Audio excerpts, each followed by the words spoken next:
दोस्तों, आप लोगों ने अपने घरों में या रिश्तेदारी में या किसी भी घर में आपने देखा होगा कि रोज़ सुबह-सुबह तेज़ाब का कैप्सूल या गोली खाई जाती है। घर में भी बहुत सारे पेशेंट्स हैं, रिश्तेदारों में हैं ऐसे जो गोली टैबलेट या कैप्सूल खाते हैं तेज़ाब का। इसके बारे में मैं बात करना चाहता हूँ कि मेरे पास पेशेंट्स इतने ज़्यादा आते हैं इस चीज़ के कि ब्लोटिंग हो रही है, गैस बनती है, अफ़रीमा बनता है या कुछ भी खाया-पिया हज़म नहीं हो रहा, खट्टे-खट्टे डकारें आ रही हैं। इन शॉर्ट मैं बोलूँ तो ये गट हेल्थ की प्रॉब्लम है।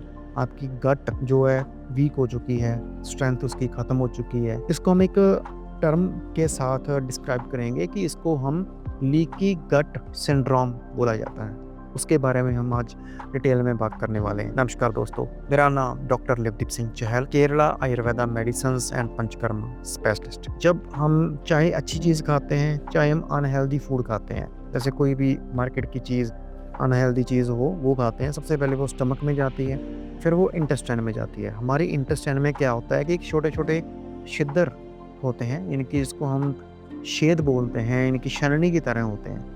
जब वो कमज़ोर हो जाते हैं ऐसे अनहेल्दी खाने से वो कमज़ोर हो जाते हैं, इंटेस्टाइन हमारी उसकी स्ट्रेंथ चली जाती है, तो क्या होता है कि वो जो भोजन हम खाते हैं वो पचता नहीं है।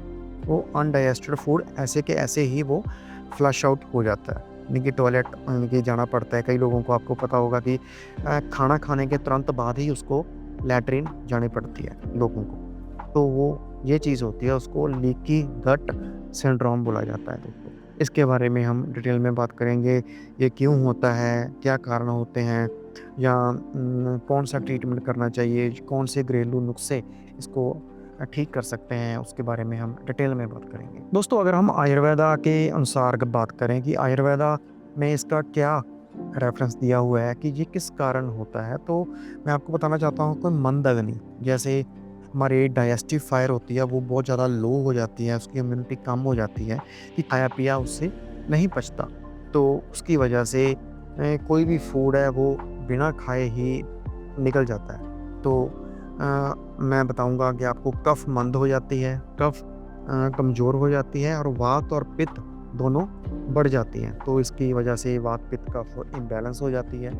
दोस्तों, इसके बारे में मैं आपको सीधा घरेलू उपचार जो होते हैं उसके ऊपर आऊँगा कि 5 स्टेप है जो आपको फॉलो करने हैं आयुर्वेदा के अकॉर्डिंग। सबसे पहले है सुबह उठते ही गुनगुना पानी पिएँ और गुनगुने पानी में थोड़ा-सा अदरक का रस, थोड़ा-सा नींबू का रस और उसमें 1 चुटकी सेंधा नमक की डाल के आपको रोज़ सुबह खाली पेट पीना चाहिए।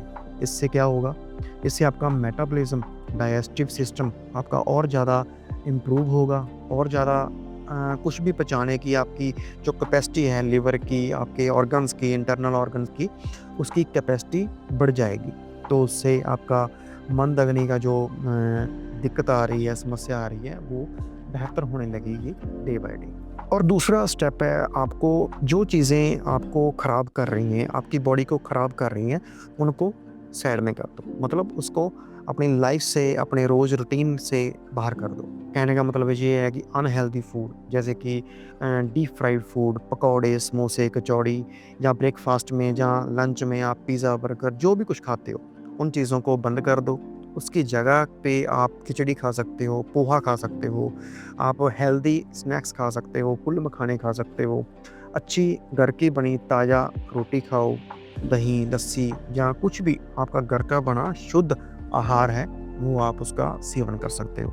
और दूसरी बात, ऐसा नहीं है कि अच्छी चीज़ें खाने से आपका ये गट हेल्थ बहुत ज़्यादा अच्छी हो जाएगी, ये चीज़ें नहीं है। बहुत सारे लोगों को ये है कि हम तो सर अच्छी चीज़ें खाते हैं, कोई बाहर की चीज़ें नहीं खाते, बट उनका खाने का जो तरीका होता है वो गलत होता है। कई बार होता है कि फुल पेट भर के बंदा कि कोई भी खाना खाता है, तो उसको ऐसा नहीं करना चाहिए।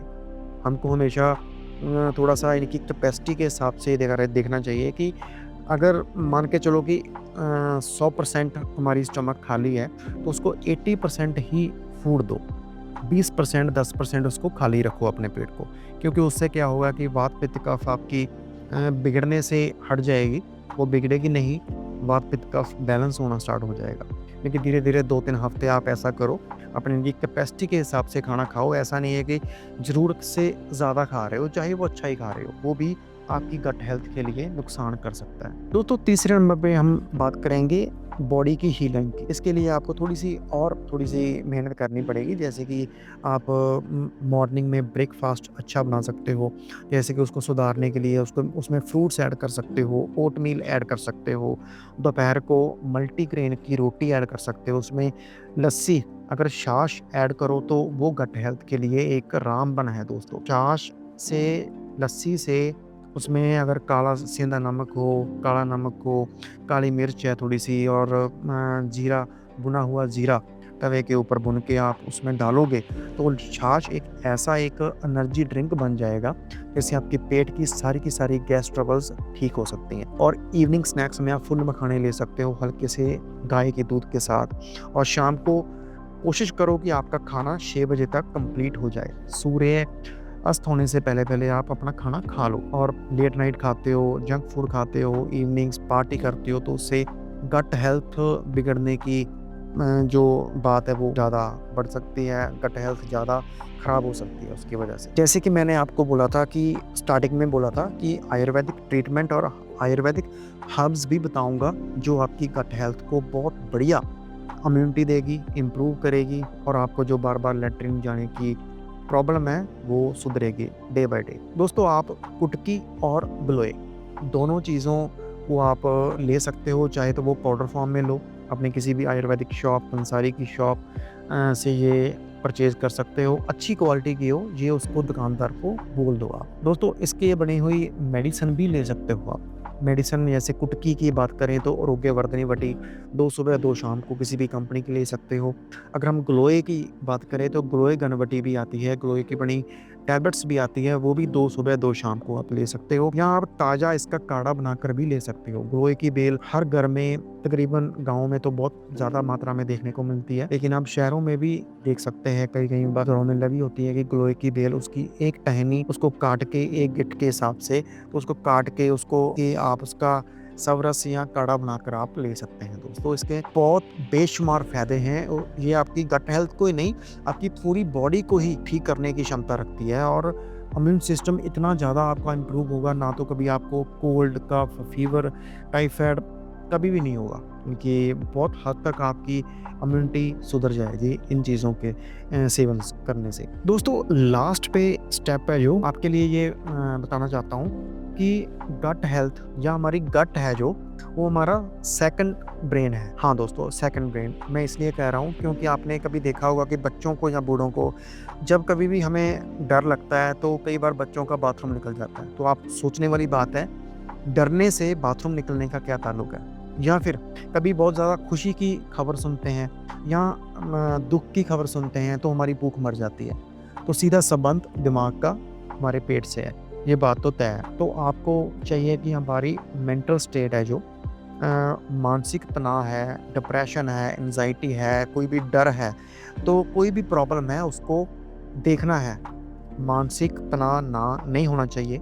आपकी ब्रेन हेल्थ है जो, वो अच्छी होनी चाहिए, ठीक होनी चाहिए, तभी आपकी गट हेल्थ सुधरेगी दोस्तों। ये दोस्तों लास्ट स्टेप था जो मैंने आपको बताया, तो वो बहुत ज़्यादा इम्पोर्टेंट है, बहुत ज़्यादा मायने रखता है आपकी ये गट हेल्थ में। दोस्तों ये 5 स्टेप मैंने आपको बताए, आई होप कि आपको समझ आ चुके होंगे सारे के सारे स्टेप। फिर भी किसी को समझ में नहीं आए तो आप मुझे कमेंट सेक्शन में कमेंट कर सकते हैं। तो मैं आपको आपके सारे क्वेश्चंस के आंसर देने की कोशिश करूँगा सभी के सभी, और मिलते हैं नई वीडियो में नए टॉपिक के साथ। आप मुझे सजेस्ट भी कर सकते हैं कौन से टॉपिक के ऊपर मैं नेक्स्ट वीडियो अपनी प्लान करूँ कि कौन सी बनाऊँ। आप मुझे सलाह भी दे सकते हैं, डीएम कर सकते हैं इंस्टाग्राम के ऊपर। तो सारे लिंक मैं आपको डिस्क्रिप्शन में दे दूँगा। तो मिलते हैं नई वीडियो में नए टॉपिक के साथ। मेरा चैनल सब्सक्राइब ज़रूर करें, डॉक्टर दिव्यदीप आयुर्वेदा, और लाइक करें, शेयर करें अपने दोस्तों में, रिश्तेदारों में जिसको ये प्रॉब्लम है, पेट की प्रॉब्लम है। तो आई होप कि आपको सारी चीज़ें समझ आ चुकी होंगी। अगर फिर भी कोई चीज़ की कमी हो तो अगली वीडियो में हम पूरी करेंगे। तब तक के लिए बहुत-बहुत धन्यवाद।